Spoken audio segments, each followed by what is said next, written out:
पंजाब के बाद खैबर पख्तूनख्वा असेंबली तोड़ दी गई। गवर्नर गुलाम अली ने असेंबली तोड़ने के लिए वज़ीर आला महमूद खान की असेंबली पर दस्तखत कर दिए। कहा उन्होंने कोशिश की कि बात यहां तक ना पहुंचे, कोई मिल बैठने को तैयार ना हुआ। असेंबली आने पर सोचा क्यों कौम के 2 दिन जाया करूं, इसलिए फौरी दस्तखत कर दिए। अब कौम फैसला करे मुल्क को इस नहज पर किसने पहुंचाया। गवर्नर हाउस एलामिये के मुताबिक मौजूदा वज़ीर आला निगरां वज़ीर आला की तकर्रुरी तक काम जारी रखेंगे। गवर्नर 3 दिन में वज़ीर आला और अपोजिशन लीडर के मशवरे से निगरां वज़ीर आला की तकर्रुरी करेंगे।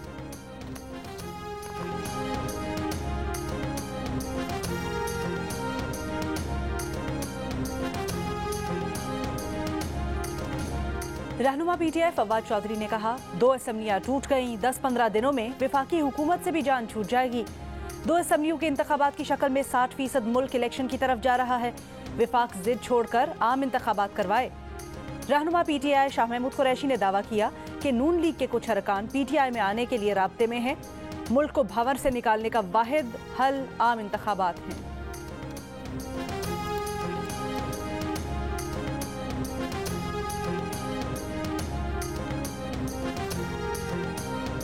वज़ीर आज़म के मुशीर अमीर मकाम का कहना है कि असेंबलियां तहलील करने वालों को अब सियासी तौर पर तहलील करेंगे। इमरान खान की कारकर्दगी ने KPK के अवाम को मायूस किया। सूबाई सदर ANP एमल वली बोले खैबर पख्तूनख्वा के यौम निजात मुबारक हो, गंद खुद ब खुद ठिकाने लग गया।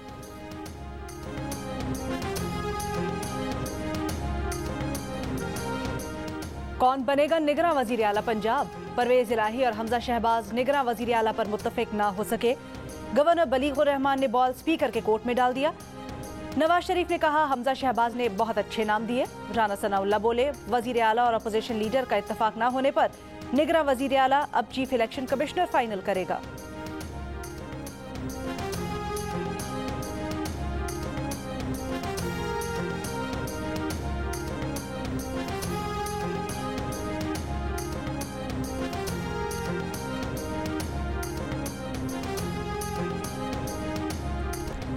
जो आप अपने दाम में सयाद आ गया। असेंबली में वापसी का सोचने वाले इमरान खान के पैरों से जमीन खिंच गई।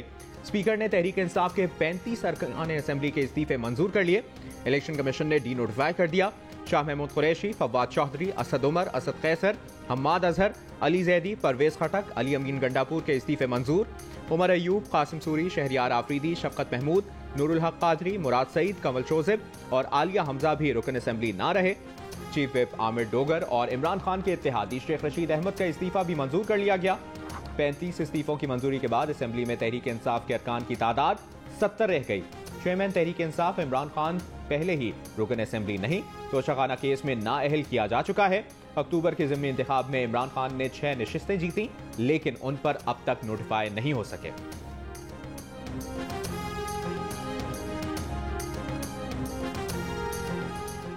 रहनुमा नून लीग शाहिद खान अब्बासी ने टेक्नोक्रेट हुकूमत के इम्कान को मुस्तरद कर दिया।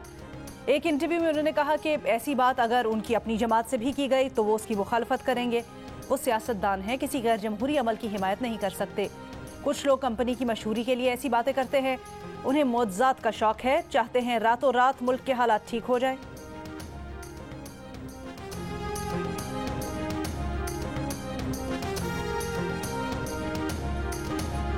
इमरान खान ने जिस मोटिवेशनल स्पीकर को मुलाकात का वक्त दिया, इलेक्शन टिकट देने पर भी आमादगी जाहिर की, उसी कासिम अली शाह को तहरीक इंसाफ के लीडर्स और ट्रोल्स ने निशाने पर रख लिया।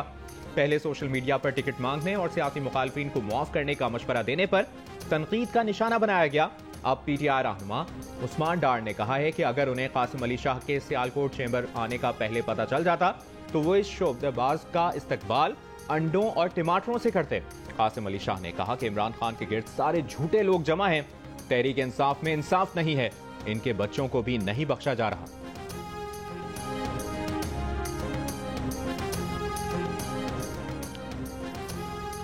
कराची बल्दियाती इलेक्शन में धांधली का इल्जाम लगाते हुए अमीर जमात इस्लामी कराची हाफिज नईमुर रहमान की मुल्क गिर धरनों की धमकी।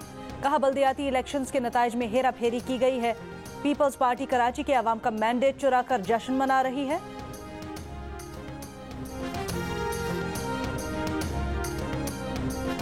सिंध के वजीर मेहनत सईद गनी ने कहा है कि हाफिज नईम 94 नशिस्तें जीतने की जो उनकी इतलात उन तक पहुंची हैं वो गलत हैं। कमिश्नर को धमकी देना नामुनासिब है। कराची में प्रेस कॉन्फ्रेंस करते हुए सईद गनी ने कहा कि पीपल्स पार्टी की तरजीह जमात इस्लामी है, हम इनसे बात करना चाहते हैं। सिंध के मुशीर कानून मुर्तजा वहाब का कहना है कि धरने हंगामे की सियासत से कराची की खिदमत नहीं होगी। जमात इस्लामी को मशवरा है कि मुस्बत सोच से आगे बढ़े।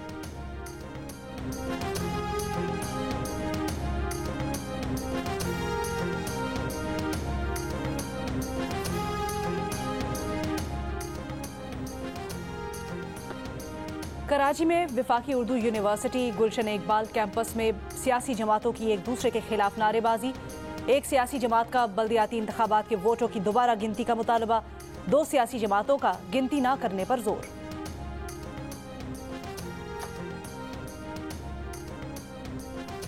एमक्यूएम का जनरल वर्कर्स इजलास आज होगा। आइंदा के लाहेमल का ऐलान किया जाएगा। वसीम अख्तर कहते हैं शब खून मारने वाले समझते हैं कराची और हैदराबाद को फतह कर लिया।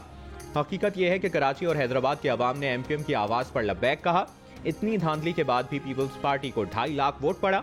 बोले हम दोबारा इस मामले पर सुप्रीम कोर्ट से रुजू करेंगे। खालिद मकबूल सिद्दीकी ने कहा कि इलेक्शन में जो ठप्पे लगे हैं अब सड़कों की सियासत होगी। कहा अगर हम इमरान खान की तरह बातें करते तो हमारी माएं हमें ढूंढती फिरती।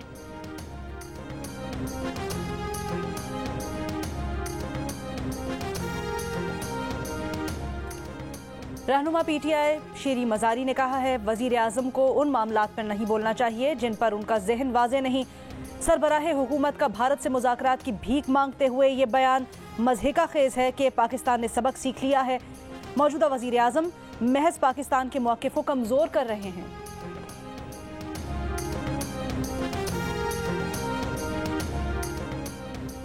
म्यूनिसिपल कमेटी मेहड़ के चेयरमैन के उम्मीदवार और पीटीआई रहनुमा नियाज की गिरफ्तारी के खिलाफ पीटीआई कारकुनान ने एहतजाजन इंडस हाईवे पर धरना दे दिया।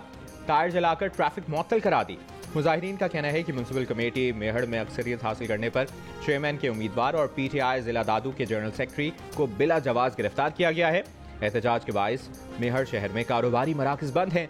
पुलिस के मुताबिक नियाज पर सूबाई वजीर फयाज भट्ट के भाई इम्तियाज भट्ट ने फायरिंग करने और जान से धमकी देने का इल्जाम लगाया था।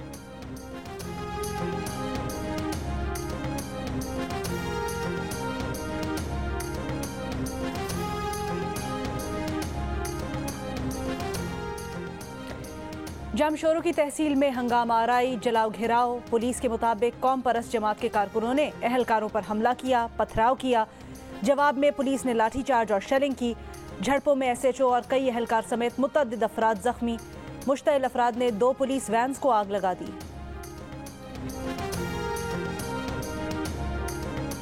सहाफी अयाज अमीर की बहू सारा इनाम की मौत माथे पर लगे 9 और सर पर लगे 12 सेंटीमीटर के जख्मों से हुई। इस्लामाबाद की अदालत में तिब्बी माहिर डॉक्टर बुशरा का बयान। मुहर्रर जावेद ने बताया कि मुमकिना आलाए कत्ल वर्जिश करने का डंबल कब्जे में ले लिया गया है। डॉक्टर बुशरा के मुताबिक सारा के बाजू, हाथ, कमर और कान के पास भी मुतअद्दिद जख्म और फ्रैक्चर थे। मुहर्रर ने बताया कि कत्ल के मरकजी मुलजिम शाहनवाज अमीर के 5 पासपोर्ट और 5 मोबाइल फोन्स के अलावा बैरून मुल्क टिकट्स, मुल्की और गैर मुल्की करेंसी कब्जे में ले ली गई है। हेड कांस्टेबल मोहम्मद अख्तर ने अदालत को बताया कि शाहनवाज अमीर ने सारा इनाम के पैसों से मर्सिडीज कार खरीदने का एतराफ़ किया है। शाहनवाज से मर्सिडीज कार का ट्रांसफर ओनरशिप फॉर्म भी कब्जे में ले लिया गया है।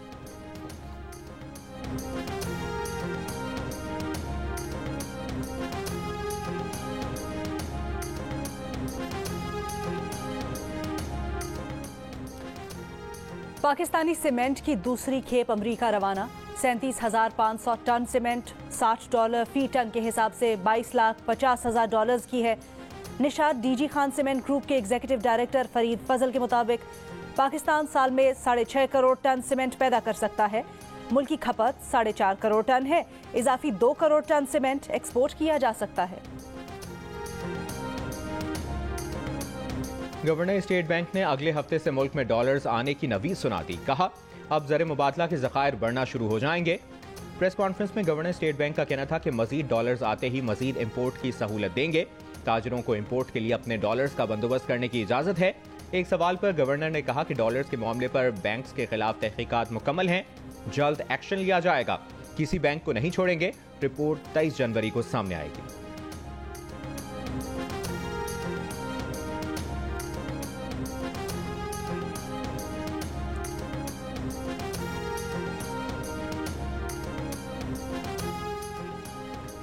रूस से सस्ते तेल और LNG की खरीदारी के लिए इस्लामाबाद में 3 रोज़ा मुज़ाकरात शुरू हो गए।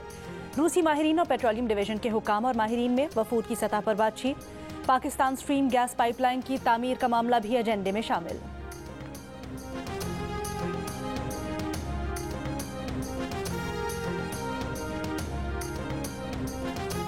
कराची के लिए बिजली 10 रुपए 26 पैसे फी यूनिट सस्ती होने का इम्कान। दिसंबर 2022 की फ्यूल एडजस्टमेंट की मद में बिजली सस्ती करने की दरखास्त के इलेक्ट्रिक ने नेप्रा में जमा करा दी। समाअत 30 जनवरी को होगी। दरखास्त मंजूर हो गई तो के इलेक्ट्रिक सार्फिन को 12 अरब रुपए से जायद का रिलीफ मिल सकेगा।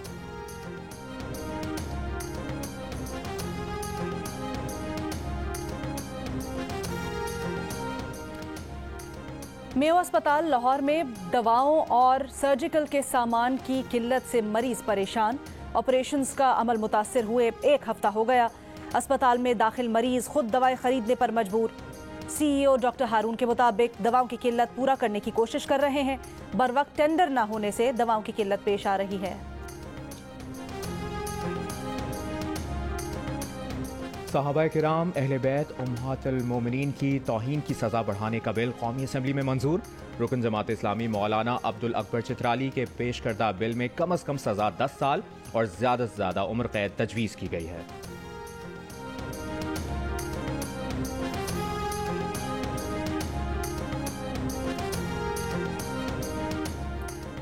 बलोचिस्तान के इलाके होशाब में खुफिया इत्तला पर सिक्योरिटी फोर्सेस की कार्रवाई में 4 दहशतगर्द हलाक, असलहा बरामद।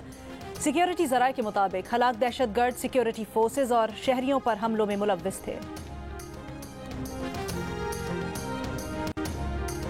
Human rights commission of Pakistan ने सहाफी शाहिद असलम की FIA के हाथों गिरफ्तारी की मजम्मत की है।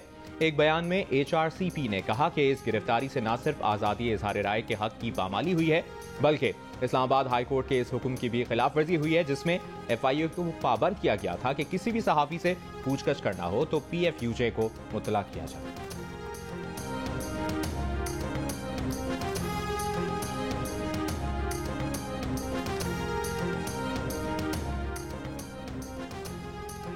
कौमी क्रिकेट टीम कप्तान बाबर आजम के खिलाफ फेक न्यूज को बुनियाद बनाकर भारतीय मीडिया ने वावेला कर दिया। ऑस्ट्रेलवी क्रिकेट चैनल ने भी खबर शाये कर दी। PCB के एतराज के बाद ऑस्ट्रेलवी चैनल को खबर हटाना पड़ गई। ऑस्ट्रेलियन विमेन टीम ने दूसरे वनडे में पाकिस्तान टीम को 10 विकेटों से शिकस्त दे दी। पाकिस्तान विमेन्स टीम 43 ओवर्स में 125 रन बनाकर आउट हो गई थी। ऑस्ट्रेलिया ने 126 रन का हदफ 20वें ओवर में बगैर किसी नुकसान के हासिल कर लिया। 3 मैचेस की सीरीज में ऑस्ट्रेलिया विमेन्स को 2-0 की फैसला कुन बढ़तरी मिल गई।